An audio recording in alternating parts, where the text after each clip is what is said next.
तो दोस्तों आज के इस वीडियो में हम डिकोड करने वाले हैं कि इस बार के यूनियन बजट ने बिहार को इलेक्शन के सिर्फ कुछ टाइम पहले क्या सौगात दी। लेकिन ये बताने से पहले मैं आपको एक बहुत ही ज़रूरी फैक्ट बताने जाने वाली हूँ जो कि काफ़ी लोगों ने नोटिस नहीं किया होगा, जो कि मधुबनी पेंटिंग से रिलेट करता है। अगर आप इस पेंटिंग को देखें तो आप सब जानते होंगे कि ये जो मधुबनी पेंटिंग है वो हमारे बिहार की काफ़ी ज़्यादा बड़ी पहचान है। बिहार जाना ही जाता है मधुबनी के नाम से। लेकिन इसके बारे में हम क्यों बात कर रहे हैं, तो इसके बारे में हम बात इसीलिए कर रहे हैं क्योंकि द प्रिंट ने बड़ी चालाकी से ये मेंशन किया और ये ऑब्जर्वेशन लाया कि इस बार का जो यूनियन बजट है वो पेश किया गया था हमारी फाइनेंस मिनिस्टर द्वारा एक मधुबनी साड़ी पहन के ही, जिससे कि जो इम्पोर्टेंस है इस साड़ी की वो बहुत ज़्यादा बढ़ जाती है और सिंबलाइज भी करती है कि कैसे जो बजट की प्लानिंग थी वो कुछ इस प्रकार थी कि बिहार के वो पलड़े में जाते हमको पहले ही दिख रहा था।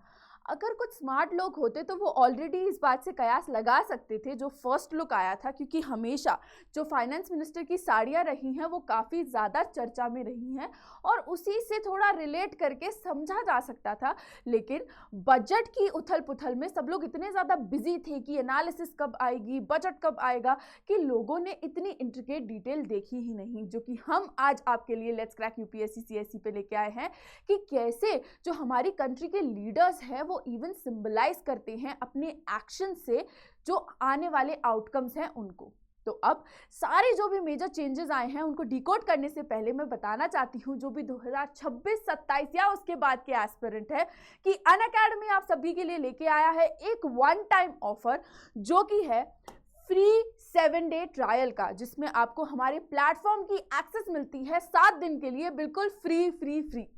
इसमें आपको एक्सेस के साथ साथ आप पूरा जो प्लेटफॉर्म है वो एक्सेस कर सकते हैं। लेकिन एक क्रक्स है जो कि है कि आपको ये जो एक्सेस है वो तभी मिलेगी जब आप डिस्क्रिप्शन में दी हुई लिंक को यूज करेंगे 1 फरवरी से 3 फरवरी के बीच में। अगर आप उसके बाद यूज करते हैं तो ऑफ कोर्स आपको ये सुख सुविधा जो है वो प्राप्त नहीं होगी। ये हम आपके लिए इसीलिए लेके आए हैं क्योंकि हमें पता है हमारा कंटेंट है टॉप नॉच और वो आपको एक इन्फॉर्म डिसीजन में लेने में हेल्प कर सकता है। तो उसी के लिए अभी के अभी जाइए प्लेटफॉर्म पे और सब्सक्राइब कीजिए, क्योंकि ये वन टाइम अपॉर्चुनिटी है, दोबारा नहीं आएगी।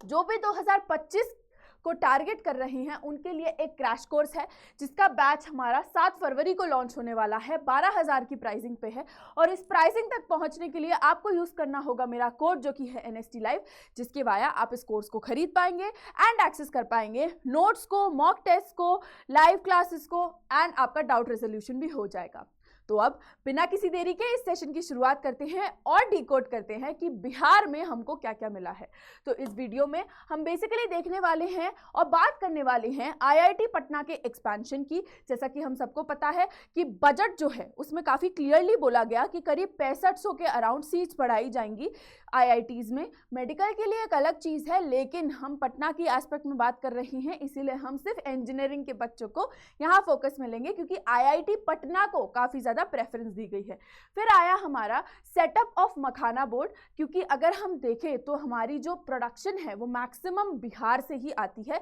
मखाने की। उसके बाद फाइनेंशियल असिस्टेंस देने की बात की गई, किसको, वेस्टर्न कोसी कैनाल प्रोजेक्ट जो है उसको, कि हमारा जितना भी प्रोजेक्ट का एरिया है उसको हम फाइनेंशियल असिस्टेंस देंगे ताकि ये जो प्रोजेक्ट है वो जल्द से जल्द कंप्लीट हो पाए एंड इन स्विंग आ पाए।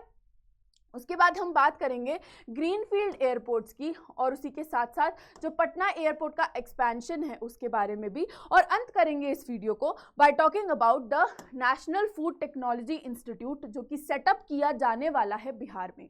तो मेरे साथ इस वीडियो के अंत तक बने रहिए क्योंकि बहुत सारे इंटरेस्टिंग फैक्ट्स आपको इसमें मिल सकते हैं जो कि आपके एग्जामिनेशन में सीधे सीधे पूछे जा सकते हैं विदाउट एनी डाउट। तो सबसे पहले डिकोड करते हैं IIT पटना के बारे में। तो IIT पटना के बारे में अगर मैं आपको बताऊं तो जैसा मैंने ऑलरेडी आपको बता दिया है कि इंफ्रास्ट्रक्चरल डेवलपमेंट की बात हो रही है। IIT पटना की एस्पेक्ट में बेसिकली जिन चीज़ों पे फोकस किया जा रहा है वो है हमारे हॉस्टल्स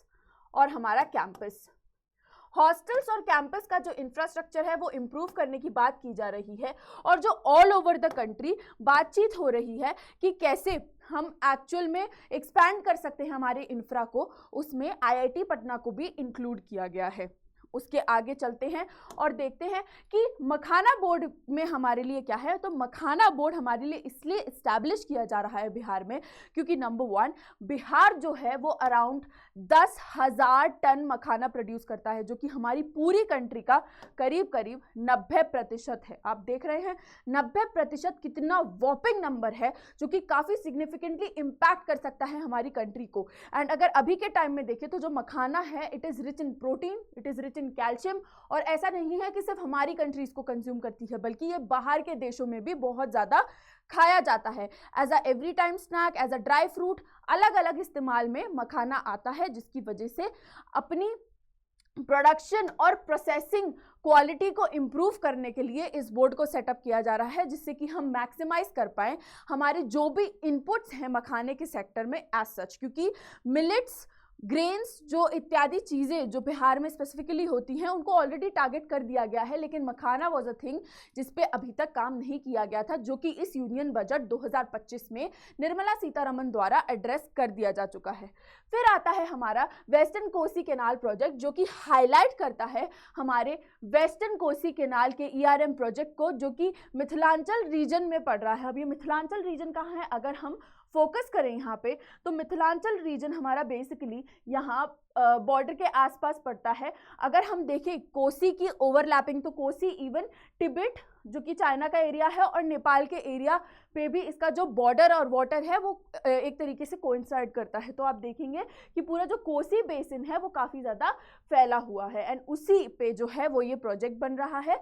जिसको ज़्यादातर ज़्यादा बूस्ट करने की बात की गई है। निर्मला सीतारमण ने इस एस्पेक्ट में क्या कहा, उन्होंने कहा कि फाइनेंशियल सपोर्ट जो है वो प्रोवाइड किया जाएगा ताकि लार्ज नंबर ऑफ फार्मर्स वो कल्टीवेट कर पाएँ ये जो 50 हेक्टेयर की लैंड है मिथिलांचल रीजन में, जिससे कि अगेन आउटपुट जो है वो हमारा बढ़ पाए। अगर हम इकोनॉमिक सर्वे ऑफ इंडिया को भी रेफरेंस में ले तो ऑलरेडी हमें पता चल चुका है कि एग्रीकल्चर जो है वो हमें मैक्सिमाइज प्रॉफिट्स दे रहा है, जिसके चलते अगेन जो पूरी फाइनेंस मिनिस्ट्री थी उसने फिर से फोकस करने के लिए बोला कि हमें एग्रीकल्चर यानी कि कृषि पे ही ज़्यादा से ज़्यादा फोकस करना चाहिए, क्योंकि हमारे जो अदर सेक्टर्स हैं वो हमको उतना आउटपुट नहीं दे रहे जितना अकेले हमें एग्रीकल्चर दे रहा है। एंड हेंस बजट में भी इस पर्टिकुलर चीज़ पे फोकस किया गया एंड इस पर्टिकुलर चीज़ को एड्रेस किया गया। अब बात करते हैं हम लोग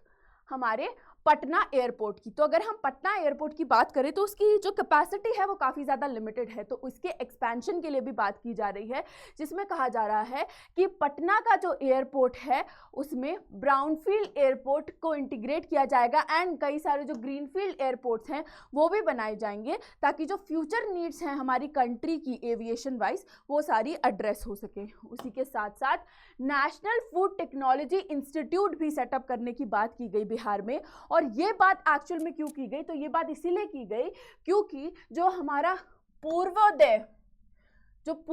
का आइडिया है यानी ईस्ट का राइज बेसिकली वो इन लाइन बैठता है हमारे NFTI से। कैसे, क्योंकि पूर्वोदय जो है वो इस्टेब्लिश होगा once national institute of food technology entrepreneurship and management setup हो जाएगा, क्योंकि एक टेक्निकली बहुत बड़ा बूस्ट मिलेगा। कैसे, क्योंकि जो पूरा ईस्टर्न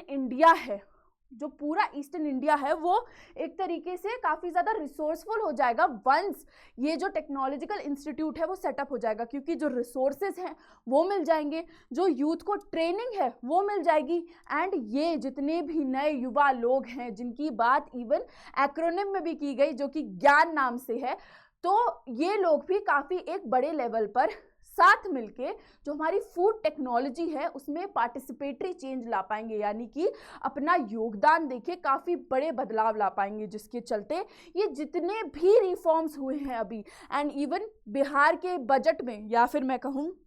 कि जो यूनियन बजट था हमारा उसमें की गई हैं बिहार के लिए इलेक्शन के जस्ट पहले, वो काफ़ी ज़्यादा इम्पॉर्टेंट हो जाती हैं, क्योंकि वो सिर्फ एग्रीकल्चर नहीं बल्कि biotech, infrastructure, education, health care हर एस्पेक्ट को टच करते हुए जाती हैं, जिससे कि ये जो पूरा बजट है वो स्पेसिफिकली बिहार के लिए बहुत ज़्यादा सिग्निफिकेंट हो जाता है। तो आई रियली होप कि आपको ये जितनी भी इंफॉर्मेशन थी वो समझ में आई हो, and if all this made sense to you, then please do like, share, comment and subscribe to our channel Let's Crack UPSC CSE। मेरे साथ जुड़ने के लिए आप इस QR कोड को स्कैन कर सकते हैं, ये आपको डायरेक्ट करेगा मेरे टेलीग्राम चैनल पे। और उसी के साथ साथ अगर प्लेटफॉर्म आपको पसंद आता है ये फ्री ट्रायल की वजह से और आप डिसाइड करते हैं कि आपको सब्सक्रिप्शन लेना है, तो जरूर से यूज कीजिए मेरा कोड NST Live, जिसके वाया आपको मैक्सिमम डिस्काउंट्स मिल सकते हैं। With this is me Nandini signing off for the day. Thank you so very much for watching. Have a good day ahead.